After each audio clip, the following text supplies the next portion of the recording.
Assalamualaikum everyone, hope you guys are doing well.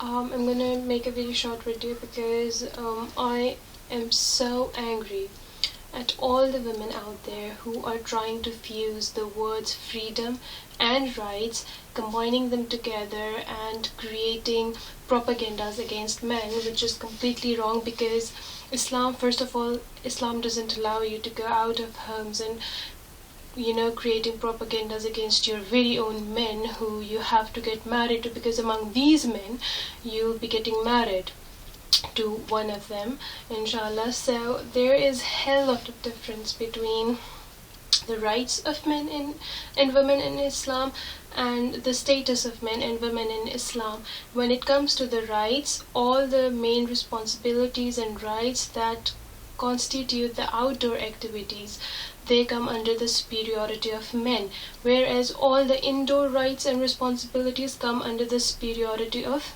women. So they cannot be fused together. Even women can ask for the rights related to accommodation, related to the food, related to kids, related to even their clothing, related to the family issues which might bother her emotionally, physically and mentally. But apart from that, which rights are you seeking help for? I am so amazed when I listen to women seeking rights for going out with their friends late at night, or for diamond rings, for a good car, that this is my right over you. If women knew the rights of husband over them, and if husband knew the proper rights of women over them under the prescribed boundaries of Islam, there would have been peace everywhere in our society. But there is no peace because there is no peace at home. The peace, the basic entity of peace, starts from home, which is not found in our society anymore.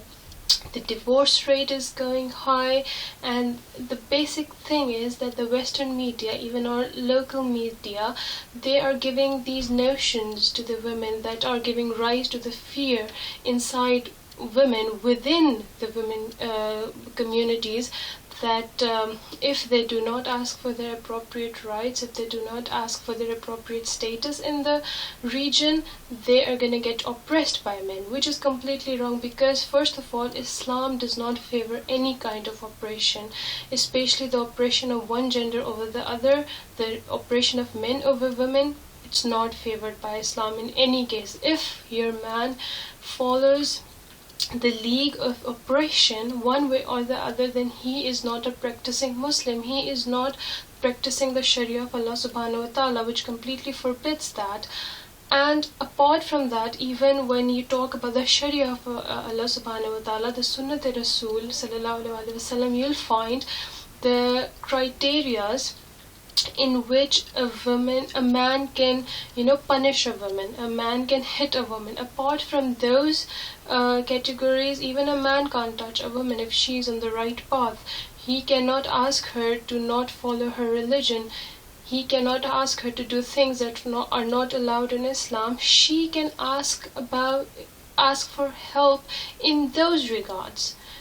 She can ask for her rights in those regards. But asking your rights about the freedom of speech at home, and the freedom of going out late at night with your friends, the freedom of staying at your parents' place for like a month or so, these are not the rights you should be asking for. Before creating a propaganda against the opposite gender, before creating a propaganda to challenge the opposite gender, first of all get the knowledge about your rights, then go for something.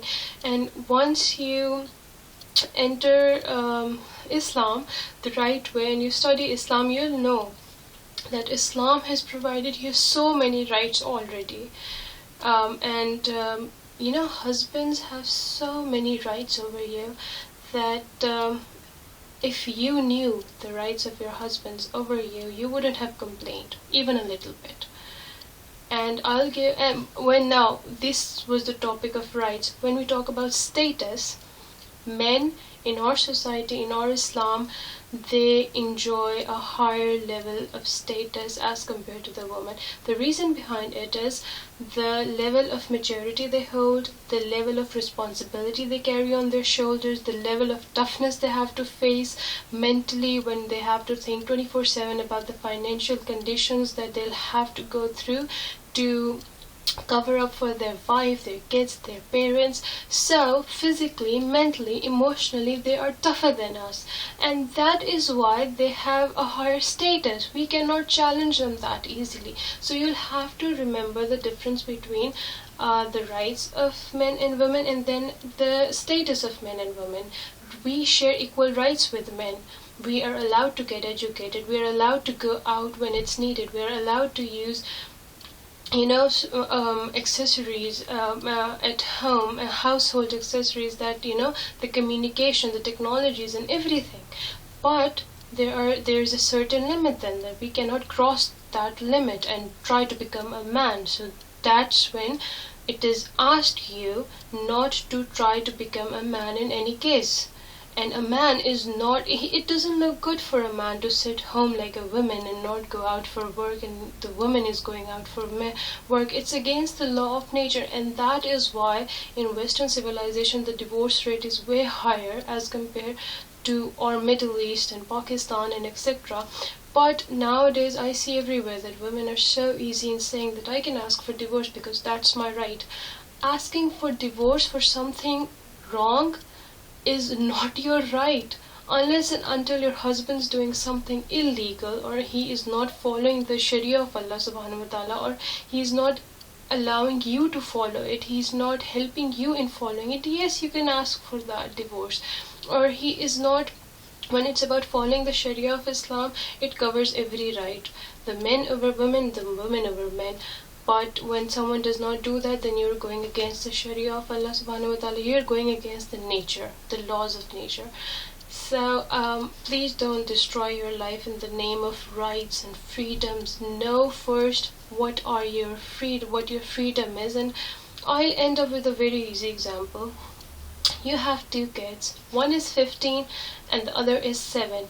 You provide them with everything, both on equal grounds. You give them food, you provide them with good clothes, you educate them, you bring gifts for both of them. But everyone knows that the amount of food and the type of food in the younger one's plate would be different from the elder one's. The clothings would be different. One would be in 5th grade, the other would be in 9th grade, and etc. So Allah subhanahu wa ta'ala, He loves men and women the same way, but there is a difference of status when it comes to both of them, and Allah is providing equal rights Sharia ke mutabik, in any field. He has given equal rights to both of them, one way or the other. But the status of men is high because the status of the elder one with greater responsibility, with more maturity, is going to be higher than the younger one. So this is a simple example that you can follow before commenting about the men out there.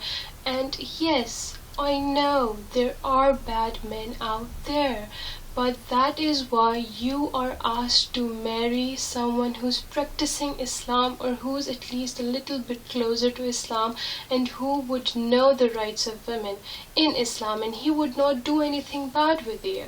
That is why this is the hikmah behind this statement, that marry a practicing Muslim, either it's female or a male. I hope this helps. Ciao.